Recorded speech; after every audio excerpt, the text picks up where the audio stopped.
Hi, I'm Adam the Learning Coach, and I want to talk to you about a jam session I attended just a little while ago, and an experience I had which helped me realize how I do what I do. When you go to a jam session as a piano player, you are often asked to play behind someone else. So you don't necessarily get to say, hey, I think I'm going to go up and I'm going to play Passion Dance. You are asked to come up and a singer says, can you play Misty while I sing? So there's a certain amount of panic that sets in for a piano player when they attend a session. And that's what happened to me. Even though I'm an experienced pianist and I know hundreds of songs and can play them in any key, there are still hundreds of songs, if not thousands, that I don't know. And my nightmare is that I'm up there and someone says, can you play this tune for me? And I have to say, I don't know it. Do you have a chart? That's embarrassing. It makes me look like a beginner. And that's what was happening in the audience the other night. I was sitting there and they were playing a bunch of songs that I heard and had heard before, but did not know how to play. And one of them was The Nearness of You. Now I got to thinking that, if I had been up there when they called The Nearness of You, even though I've heard this song for 30 years, this is just not one I've ever learned.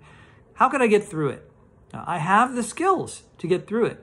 I would have to learn the song lightning fast. And if you are not a musician, or if you're a musician who's sort of just getting started, you may want to know how in the heck I do that. When I was first learning songs, I would learn each chord one at a time. So The Nearness of You starts with an F major chord. Goes to C minor, F7, B flat major 7, to the minor, and then A minor 7, D7, G7, C suspended, C6. And I would do each chord like that. And that made songs very difficult to memorize because that's what, 9, 10 chords to memorize?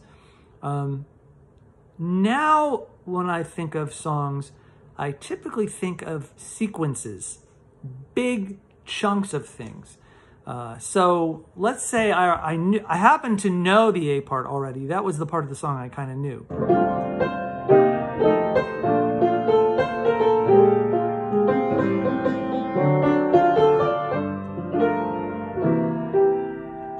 And then it repeats, right? So then there's this B section that I just never learned. Well, here it is.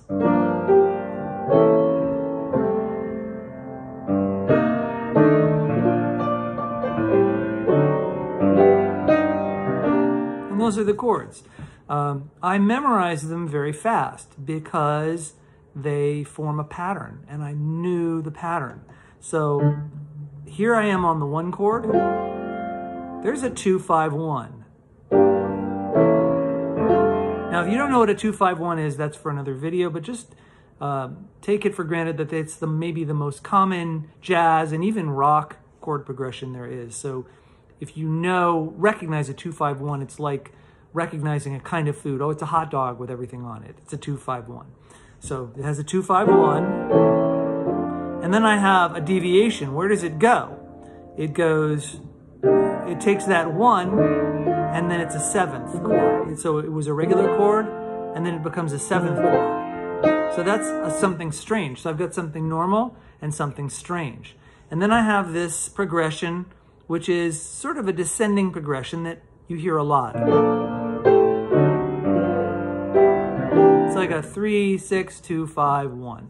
Again, it's a 2-5-1 with a little bit before it. So think of it as a hot dog with everything on it and a side of fries.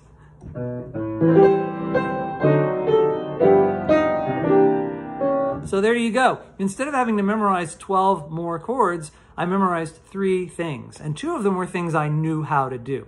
I knew how to do a 2-5-1. I knew there was a weird deviation in there. If I could remember that, I could get to the 3-6-2-5-1. So it's these big, chunky patterns that enabled me to quickly learn the song and what I would have had to do if I was up there.